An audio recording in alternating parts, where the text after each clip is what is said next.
स्वागत है अभिनंदन है आभार है आप सबका एजुकेशन लाभार्थ के चैनल पे। मैं हर्ष प्रजापति अध्ययन छात्र लाभार्थ विश्वविद्यालय उपस्थित हूँ आप सबके समक्ष एक अति महत्वपूर्ण जानकारी के संदर्भ में।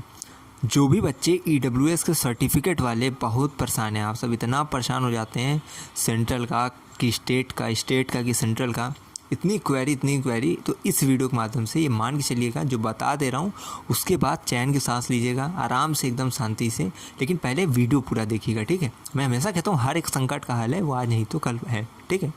इलाहाबाद विश्वविद्यालय में एडमिशन लेने जा रहे हैं, सबसे पहले हर्ष प्रजापति का मतलब नो डिफ़िकल्टी, ठीक है। कहीं भी दिक्कत नहीं होनी है। प्रवेश की हर प्रक्रिया में आपका जो भी प्रवेश का ये प्रक्रम चल रहा है, इसके किसी भी बिंदु पे किसी भी छोर पर आप अकेले नहीं है। विश्वविद्यालय में आपका एक भाई है हर्ष प्रजापति, हमेशा आपके साथ खड़े हैं। तो ये जो समस्या बहुत छोटी है, EWS इतना बच्चे परेशान हैं, तो बता दे रहा हूँ क्या है कैसे है। EWS स्टेट का लगेगा, सेंट्रल का लगेगा, और भी डॉक्यूमेंट संबंधित जानकारी अगर आपको नहीं पता है, ठीक है, तो एक डिटेल वीडियो मैंने शायद कल परसों डाली थी।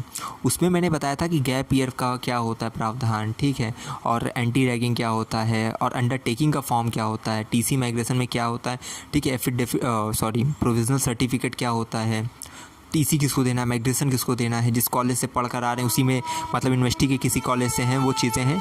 तो वो सब चीज़ें आप देख लीजिएगा, ठीक है। वो सब वीडियोस मैंने बना दी, आई बटन पे आपको लिंक मिल जाएगी। बात हम करने वाले हैं इस वीडियो में EWS के सर्टिफिकेट की, जो कि मैं समझाने जा रहा हूँ। EWS की देखिए सर्टिफिकेट जो लगता है वो सेंट्रल का लगता है, ठीक है, लेकिन कुछ जैसे स्टेट होते हैं उनके यहाँ क्या होता है ना, स्टेट का जो सर्टिफिकेट बनता है EWS का वो सेंट्रल के ही एल्गोरिथम में बनता है, या कहा जाए उसके ही जो है जितने क्राइटेरिया होते हैं उसी को फॉलो करके फॉर्मेट में बनता है। जैसे यूपी का अगर कोई बच्चा है तो उसको परेशान नहीं होना, उसका जो स्टेट का बनता है, ठीक है। फॉर्मेट याद रखिएगा, फॉर्मेट अभी मैं क्राइटेरिया बता दे रहा हूँ, आप अपने EWS के सर्टिफिकेट में मिलाइएगा कि ये क्राइटेरिया मैच हो रही है कि नहीं। अगर मैच हो रही है तो भैया वही काम करेगा, ठीक है। आपको पता है स्टेट का ही जारी होता है EWS का, लेकिन स्टेट जो जारी करता है उसमें सेंट्रल का फॉर्मेट आपका है कि नहीं ये मिलाना है आपको, ये चीज़ समझिए आप। अब जैसे मैं पहले क्राइटेरिया आपको समझा रहा हूँ, फिर और चीज़ें समझाऊंगा, बहुत ध्यान से बच्चे देखिएगा आप लोग। EWS का देखिए, जैसे सेंट्रल का जो सर्टिफिकेट बनता है, ठीक है, सेंट्रल का जो क्राइटेरिया है, सर्टिफिकेट छोड़िए, सेंट्रल का जो क्राइटेरिया वो क्या है EWS के लिए, पहला आप जनरल कैटेगरी के होने चाहिए, ठीक, जनरल कैटेगरी से बिलोंग करने चाहिए।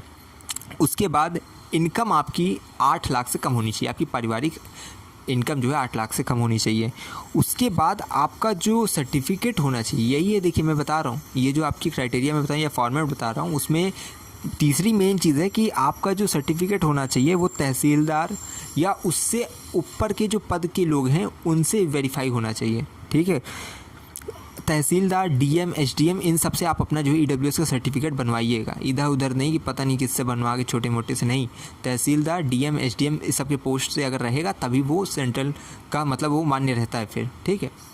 इसके बाद देखिए, आपको 5 एकड़ से ज़्यादा कृषि योग्य आपके पास भूमि नहीं होनी चाहिए, ठीक है। उसके बाद 100 वर्ग फीट या उससे अधिक का फ्लैट नहीं होना चाहिए, 100 वर्ग गज या उससे अधिक का आवासीय भूखंड नहीं होना चाहिए नगर पालिका के अंतर्गत। अच्छा, एक चीज़ मैं और एक समझा दूँ, आप गूगल पे सर्च कर लीजिएगा सेंट्रल की क्राइटेरिया क्या है EWS के लिए, सेंट्रल के सर्टिफिकेट के लिए, वो चीज़ें बता देगा कि क्या क्या क्राइटेरिया है।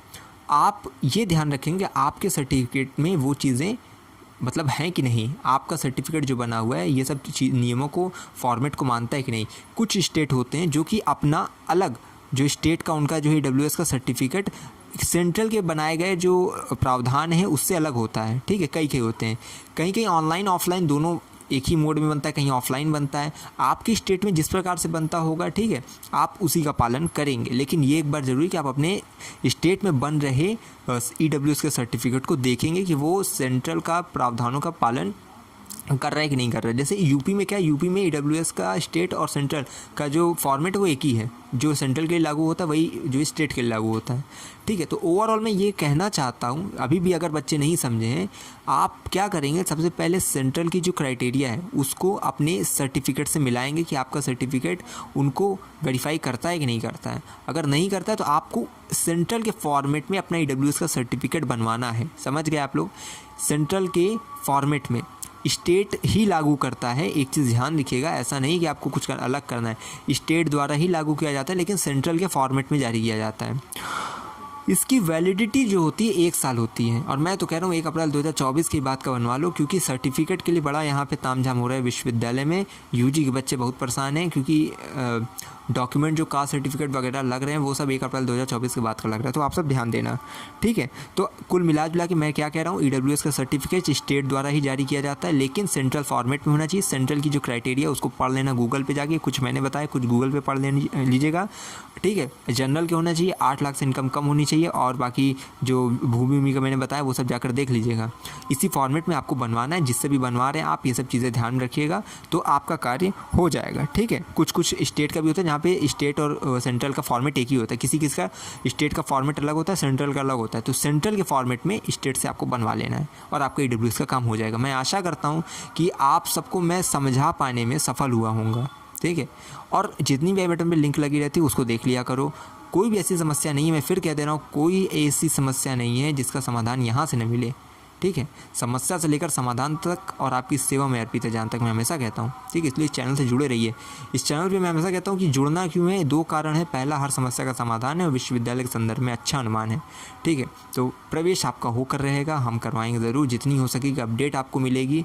अच्छे से अच्छे कॉलेजेस की सेफ स्कोर भी बहुत जल्द बताऊँगा कि आपका कॉलेज में, क्योंकि नंबर कम है और सीट भी कम है, तो कैसे क्या पूरा इस पर समीकरण थोड़ा बदल गया है, लेकिन जो भी होगा हम आपके साथ नितिन बने हुए हैं। तो मैं हमेशा ये कहता हूँ कि वीडियो को हो सकेगा शेयर कर देना, ठीक है। चैनल पे अगर पहली बार आए हैं तो जुड़ जाइएगा, यहाँ पे आपको फर्स्ट से लेकर लास्ट अपडेट मिलेगी। और मैं हमेशा कहता हूँ, अगर इलाहाबाद विश्वविद्यालय में प्रवेश किया तो हम पर रखिए विश्वास, हमें विश्वविद्यालय के पास कोई भी खबर की खास पहुँचाते रहेंगे आपके पास। बहुत बहुत धन्यवाद, बहुत बहुत आभार।